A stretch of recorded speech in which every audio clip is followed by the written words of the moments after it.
Dumulog sa mga pulis ang ilang nabiktima ng pang-hold up sa isang pampasaherong jeepney sa Pasay City. Kasabwat umano ng suspect ang mismong driver ng jeep. May ulat on the spot si Jay Sabale. Jay. Rafi, narito ngayon sa may Pasay Police Station ang mga pasahero ng jeep na hinold up kaninang umaga sa may kanto ng Libertad at Harrison para sampahan ng kaso ang jeepney driver na umano'y sa kasabwat sa krimen. Narito ang report. Di mapigilan ng gurong si Janelle Panganiban ng pag-iyak dahil sa trauma na inabot ng tutukan ng patalim at itulak siya palabas ng umaandar na jeep na hold-upper. Buti na lang at may nakasunod sa likuran ng jeep. Ang Navy Reserve Officer na si Gualberto Ped, tinulungan niya raw ang guro nang sabihan siyang hinold up sila, hinabol ni Ped ang jeep. Naabutan niya ang jeep nang matraffic ito, ngunit tumakbo pa raw ang driver na na-corner ni Ped sa di kalayuan.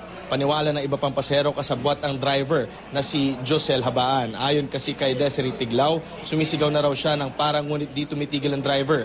Nakatakip pa raw ang mukha nito ng tuwalya. Nang nagdeklara raw ng hold up at tinutukan si Panganiban, tumalon siya palabas ng jeep, bitbit ang anak. Yun nga lang, nabagok siya at nawala ng malay at ngayon ay may 4 na tahi sa ulo. Ang menor edad naman, napapasok na ng eskwelahan, tinuturo rin kasabot ang driver. Nakatakas din siya dahil tumalon siya sa jeep pero nasugatan sa kanang braso.